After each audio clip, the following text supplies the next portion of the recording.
মধ্যপ্রাচ্যের মানচিত্র বদলে দিতে চায় ইসরায়েল, তৈরি করতে চায় বৃহত্তর ইসরায়েল রাষ্ট্র।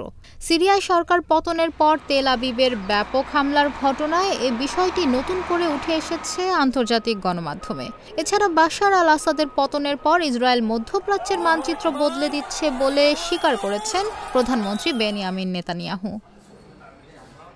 মধ্যপ্রাচ্যের প্রতিবেশী দেশগুলোতে ইসরায়েলের আগ্রাসন বেড়েই চলেছে।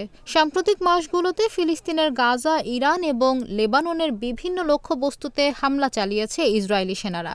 সবশেষ বাশার আল আসাদ সরকারের পতনের পর সিরিয়ায় ব্যাপক হামলার ঘটনায় বৃহত্তর ইসরায়েল রাষ্ট্র তৈরির বিষয়টি আবারও আলোচনায় এসেছে। বৃহত্তর ইসরায়েল বলতে বর্তমান ইসরায়েল এবং ফিলিস্তিনের অঞ্চলসমূহকে বোঝাতে ব্যবহৃত হয়, যা মিশরের নীলনদ থেকে ইরাকের ফোরাত নদী পর্যন্ত বিস্তৃত। এর আগে গত 25 সেপ্টেম্বর দক্ষিণ লেবাননে বসতি স্থাপনে ওই অঞ্চলের নতুন মানচিত্র প্রকাশ করে ইসরায়েলের একটি কট্টরপন্থী ইহুদিবাদী সংগঠন।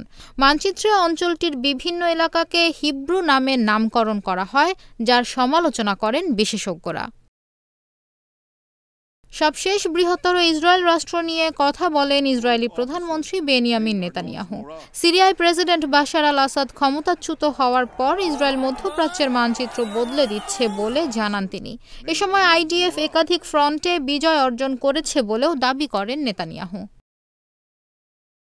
বৃহত্তর ইসরায়েল রাষ্ট্র প্রতিষ্ঠার ধারণা নতুন নয়। প্রথম পরিকল্পনা গ্রহণ করা হয় 1897 সালে। সে বছর সুইজারল্যান্ডের বাসেল শহরে আধুনিক ইহুদিবাদের প্রতিষ্ঠাতা থিওডর হার্জেলের নেতৃত্বে ইহুদিদের একটি সম্মেলন অনুষ্ঠিত হয়।